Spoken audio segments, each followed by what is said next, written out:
Hi friends, ಹೇಗಿದ್ದೀರಾ ಎಲ್ಲರೂ? ಊಟ ಆಯಿತಾ ಎಲ್ಲರದು? ಇವತ್ತು ನಾವು ಬಂದುಬಿಟ್ಟು ಸಿಂಪಲ್ಲಾಗಿ ಒಂದು ಸಾಂಬಾರು ರೆಸಿಪಿ ನೋಡ್ಕೊಳ್ಳೋಣ. ನಾವು ಮೆಸ್ಸಿಗೆ ಮಾಡೋದು ಆಲ್ಮೋಸ್ಟಲ್ಲಿ ಯಾವುದೇ ಸಾಂಬಾರು ಮಾಡಲಿ ಇದೇ ಮೆಥಡಲ್ಲಿ ಇರುತ್ತೆ, ನಮ್ಮ ಡಿಫ್ರೆನ್ಸ್ ಏನಿರಲ್ಲ.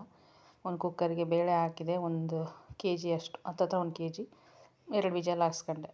ಅದಾದಮೇಲೆ ಈ ಕಡೆ ಒಂದು ಪಾತ್ರೆ ಇಟ್ಬಿಟ್ಟು ಎಣ್ಣೆ ಕಾದ್ಮೇಲೆ ಸಾಸಿವೆ ಜೀರಿಗೆ ಹಾಕೋದು. ಸಾಂಬಾರು ಮಾತ್ರ ತುಂಬ ಚೆನ್ನಾಗಿರುತ್ತೆ. ಕರಿಬೇವು ಹಾಕಿದ್ಮೇಲೆ ಈರುಳ್ಳಿ ಸ್ವಲ್ಪ ಚೆನ್ನಾಗಿ ಫ್ರೈ ಆದಮೇಲೆ ಸೋರೆಕಾಯಿ ಸಾಂಬಾರು ಮಾಡ್ತಿರೋದ್ರಿಂದ ನಾವು ಇವತ್ತು ಸೋರೆಕಾಯಿ ಹಾಕ್ತಾಯಿದ್ದೀವಿ. ಇದ್ರಾಗ ನನ್ನ ಮಗನು ನಾನು ವೀಡಿಯೋದಲ್ಲಿ ಕಾಣಿಸ್ಕೋಬೇಕನ್ನೋ ಇಂಟೆನ್ಷನ್ ಅವನಿಗೂ ಒಂದು. ನಾನು ಬರ್ತೀನಿ ಅಂತ ಅವನು ಹಾಕಿದ. ನಾವು ಮಾಡೋ ಸಾಂಬಾರು ಆಲ್ಮೋಸ್ಟಲ್ಲಿ ಎಲ್ಲ ಹಿಂಗೆ ಇರ್ತವೆ ಮೆಸ್ಸಿಗೆ.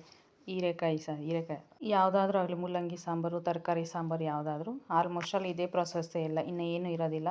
ಇದೇ ಥರನೇ ಮಾಡ್ಕೊಳ್ಳೋದು. ಸೋರೆಕಾಯಿ ಸ್ವಲ್ಪ ಫ್ರೈ ಆದಮೇಲೆ ಟೊಮೊಟೊ ನಮಗೆ ಎಷ್ಟು ಬೇಕೋ ಅಷ್ಟು ಟೊಮೊಟೊ ಹಾಕಿ ಫ್ರೈ ಮಾಡಿಬಿಡೋದು. ಸ್ವಲ್ಪ ಒಂದು 10 ನಿಮಿಷ ಬೇಯಕ್ಕೆ ಬಿಡಬೇಕು, ಸೋರೆಕಾಯಿ ಬೇಯಬೇಕಲ್ಲ. ಪ್ಲೇಟ್ ಹಾಕಿ ಮುಚ್ಚಿ ಬೇಯಿಸ್ಬಿಡೋದು ಅದನ್ನು ಒಂದು 5 ನಿಮಿಷ ಅಷ್ಟೇ.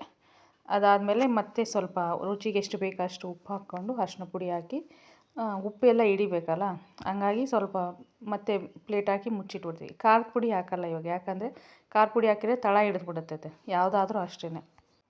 ಅದು ಬೆಂದಮೇಲೆ ಲಾಸ್ಟಿಗೆ ಆಮೇಲೆ ನಮಗೆ ಖಾರಕ್ಕೆ ಎಷ್ಟು ಬೇಕೋ ಅಷ್ಟು ಖಾರದ ಪುಡಿ ಹಾಕ್ಕೊಳ್ಳೋದು. ಒಂದು ಮಸಾಲ ರೆಡಿ ಮಾಡಿ ಇಟ್ಕೊಂಡಿರ್ತೀವಿ, ಏನಿಲ್ಲ, ಹಸಿ ಕೊಬ್ಬರಿ, ಬೆಳ್ಳುಳ್ಳಿ, ಸ್ವಲ್ಪ ಕೊತ್ತಂಬರಿ ಸೊಪ್ಪು ಅಷ್ಟೇ. ಅವು 3 ಹಾಕ್ಬಿಟ್ಟು ಹಾಕೋದು. ಅದ್ರಾಗ ನುಣ್ಣಗೆ ರುಬ್ಕೊಂಬಿಟ್ಟು ಮಸಾಲೆ ಮಾಡ್ಕೊಂಡು ಹಾಕ್ಕೊಳ್ಳೋದು. ನಾವು ಕ್ವಾಂಟಿಟಿ ಜಾಸ್ತಿ ಅಲ್ಲ, ಹಂಗಾಗಿ ಜಾಸ್ತಿನೇ ಹಾಕ್ಕೊಂಡಿರ್ತೀವಿ. ಆಮೇಲೆ ಹುಣಸೆ ಹುಳಿ ನಮಗೆ ಎಷ್ಟು ಬೇಕಾಗುತ್ತೆ ಅಷ್ಟು ಹಾಕ್ಕೊಳ್ಳೋದು. ನಾನು 1-2 ನಿಂಬೆಹಣ್ಣು ಗಾತ್ರದಷ್ಟು ತೊಗೊಂಡು ನೆನೆಸಿಟ್ಟು ಆಮೇಲೆ ಹುಳಿ ರೆಡಿ ಮಾಡಿಟ್ಟಿದ್ದೆ. ಬೇಳೆ ಕಟ್ಟು ಹಾಕಿದ್ದೆ, ಅದನ್ನು ವೀಡಿಯೋ ಮಾಡಿಲ್ಲ ನನ್ನ ಮಗ. ಅದು ಬೇಳೆ ಬೇಯಿಸಿಟ್ಟಿದ್ವಲ್ಲ ಅದನ್ನು ಹಾಕೋದು. ಆಮೇಲೆ ನಮಗೆ ನೀರು ಎಷ್ಟು ಬೇಕೋ ಅಷ್ಟು ನೋಡಿ ಗಟ್ಟಿ ಹಾಕ್ಕೊಳ್ಳೋದು.